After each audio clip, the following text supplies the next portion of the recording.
Issue ilikuwa ni nini mpaka kupelekana BASATA? Inavyosemekana, sitataka kutaja lakini kama utakuwa willing kutaja basi utataja. Inavyosemekana kwamba kuna mtu alikuwa nyuma yako ambaye alikutonya mpaka wewe kwenda BASATA na mwanasheria ukatafutiwa kwa ajili ya kuweza kwa ajili ya hiyo mkwanja ambao ulikuwa unataka kulipa kama bilioni 1.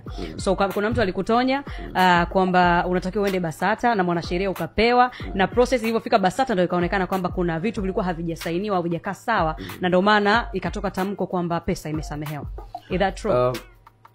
Mimi namshukuru Mwenyezi Mungu, na katika upambanaji wangu nilipambana nikapita kwa watu wengi sana kwa sababu mimi nilikuwa sina marafiki. Okay. Ya, na kibaza hadi hata nilipokaa Konde Music nikijaribu kutengeneza na urafiki na baadhi ya watu walikuwa ni watu ambao tayari wana ugomvi wao na Harmonize maybe na brother, right? Okay. Kwa sababu ni brother.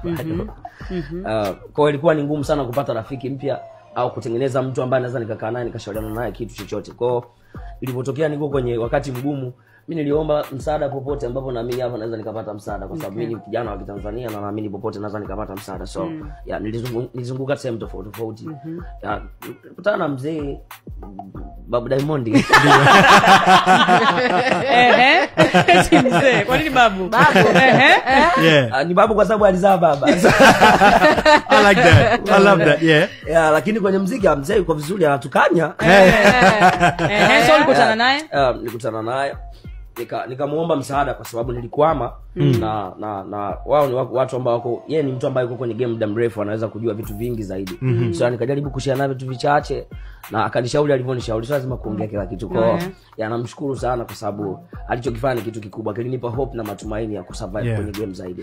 Juzi hapa tumeona pia umempost na ukaandika neno asante tena kwa herufi kubwa. Hiyo ina maana gani? Ndio maana nasema vingine sio vya kusema kwa sababu ni mzee wangu na inshallah panapo majaliwa basi mtaona chochote. Lakini mimi natamani binafsi kikweli kujua at least ilikuwaje mkutana. Hatujawahi kuona vitu kama hivyo before. Yes, it's new.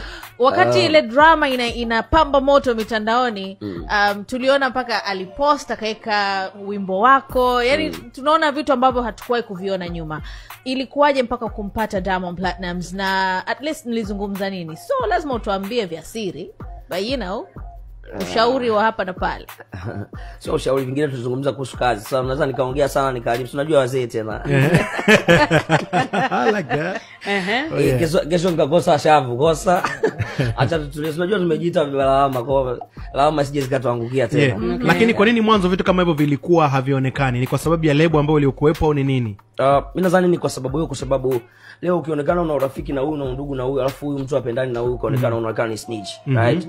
And I think hata ile sababu ya kwamba sijui mzee Diamond hajanisalimia ni kwa sababu aliepusha vitu vingine, kwa sababu ni magomvi hapo, vitu ambavyo havijakaa mstari. Ile ambayo umekutana studio. Yes, of course. Oh yeah.